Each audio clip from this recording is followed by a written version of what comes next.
No, House of the Dragon. Why are you putting out these articles now? Why? Oh, a show that is universally loved by critics and fans has decided to run articles about how their evil female characters represent women that voted for Trump. I'm not kidding.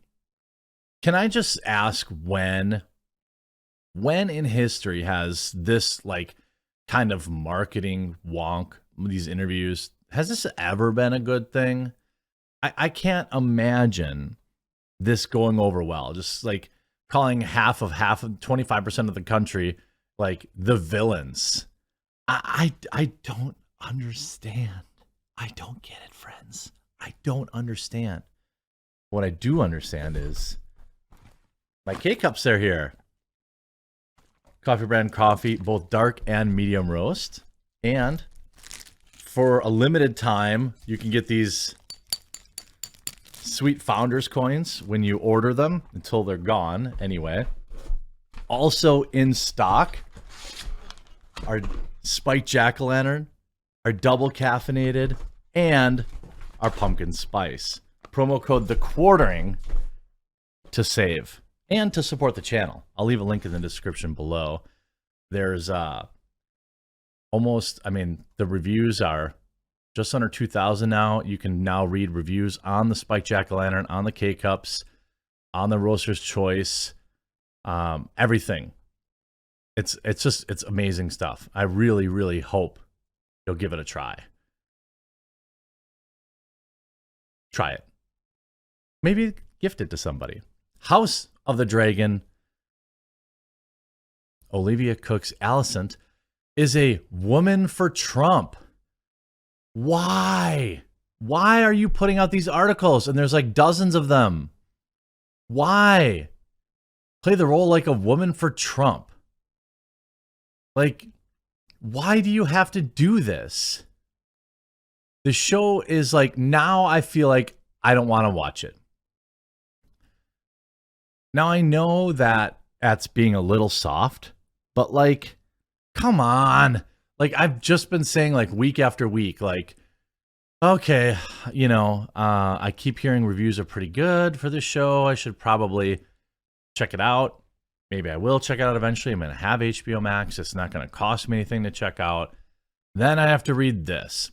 A show that has an 85% audience score and an 85% critic score. How often does that happen? That's unprecedented, where the critics and regular people agree.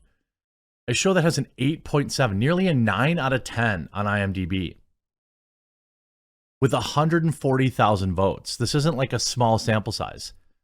People love this show.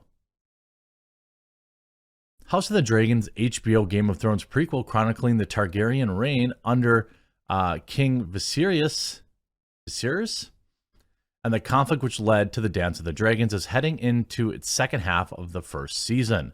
It's drawn critical acclaim, particularly for the performances by Millie Alcock and Emily Carey as Rhaenyra and Alicent. I'm probably mispronouncing that, but I haven't seen the show yet, so there's that. However, with a time jump in the upcoming episode, Cook will play Alicent going forward, and she said there's elements of Trumpism in her character. Why? Why? Who is this for that you say this? Are you purposely trying to stir up controversy? I really don't understand. It's just you have, we saw this with a certain coffee company a few years ago, where they're going out and willingly throwing customers under the bus. I don't understand why companies or actors and actresses do this stuff, because what is this going to get more people to tune in?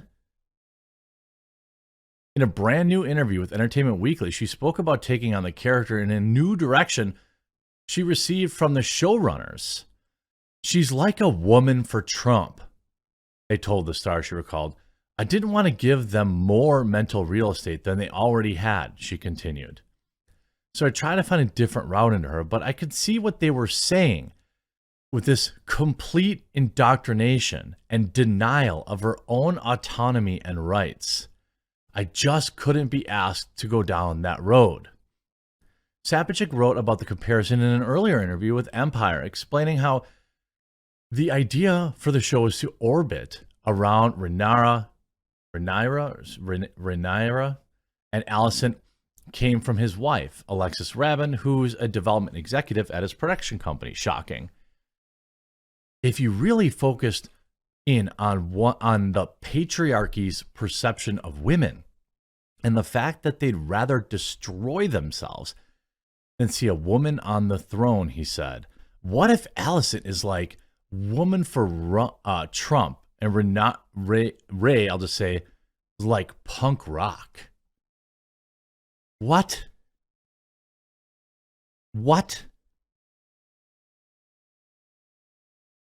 Like, I know that this is just like a one-off quip of like an interview, whatever, but it's like, God, this dude really does live in people's head rent-free.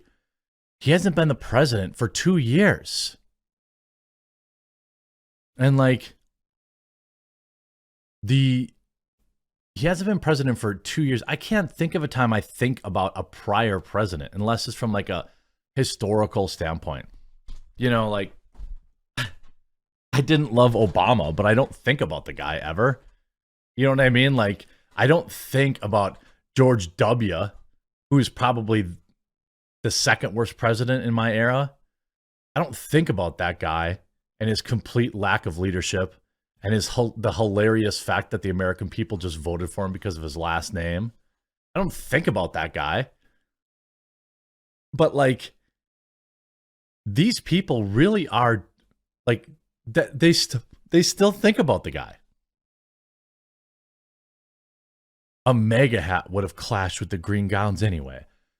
Olivia Cooke will take over the role of Alicent Hightower from Emily Carey in an upcoming 6th episode. Cooke will be portraying an older woman of the character and told Entertainment Weekly in a piece published Wednesday that the show's creators originally offered her a very specific source for inspiration for her character. Cooke told the outlet they directed her to play Alicent like a woman for Trump, but Cooke said she couldn't stomach that. I just didn't want to give them any more mental real estate than they already had, Cooke said, of a certain political family. So I tried to find a different route into her, but I could see what they were saying. This complete indoctrination into like, what? I mean, like, you admit that, first of all, she admits that she has Trump derangement syndrome. And like, again, I don't care if you voted for the guy or you didn't vote for the guy. He hasn't been president in years. The Democratic establishment is keeping him tied up in legal cases to help ensure that he can't run in 2024. He's gone. All right? Like, move on. Like, first of all, I think people spend way too much time worried about their president in the first place. The president of the country affects although Biden's having an effect on people, but your local government has more say over basically your day-to-day life than the president ever will. It's easy to see why the House of the Dragon showrunners felt an older Alicent would fit neatly into a far-right mindset if she were living in modern-day America. Emily Carey's portrayal of Alicent thus far paints an image of a young woman who is used by older and more powerful men as a pawn for their political gain. Her father, Otto Hightower, ordered her to secretly endear herself to newly widowed and vulnerable King Targaryen. After he marries Alicent, he eventually treats his queen like a walking womb. How romantic is it to be imprisoned in a castle and made to squeeze out heirs? Princess Ray tells Alicent in a very poignant moment in episode 4. Cooke told Entertainment Weekly that it was key to find a humanitarian hook. She does some effing despicable stuff, she admits. But when you've got to think she's trying to protect her son, she's trying to uphold the patriarchy. She's trying to uphold the legitimacy of the crown. All these things she feels are so much bigger than she is. Like, I'm just out now. like, I know it's weak, but like, oh, I'm not really depriving myself of anything, right? Like, I'm just not watching an HBO show. Had I already been watching this and I saw this interview, it's like pretty run of the mill Hollywood TDS stuff. I don't think it would get me to stop watching the show. I don't think it's like so inflammatory that people who already enjoy the show and are invested 5-6 episodes are going to suddenly stop watching it. But like I said, these are the people in Hollywood. They hate half of the country, and like, I just don't think people should really be. People should be more picky with who they give their time to, I guess is what I'll say. Again, huge thank you to everyone who headed over to coffeebrandcoffee.com. All I ask is on this Saturday, maybe consider just checking out the reviews, because, I mean, that alone it means more than me telling you it's good. And I would really appreciate it if you gave us a try this weekend. Okay. Some of the reviews are pretty funny. Appreciate if you give us a try. We've got coffee, we've got tea, we've got cocoa, we've got something for everybody. Promo code TheQuartering to save. If you enjoyed this video, leave a like on it and click that red subscribe button down below, and we'll talk to you again real soon.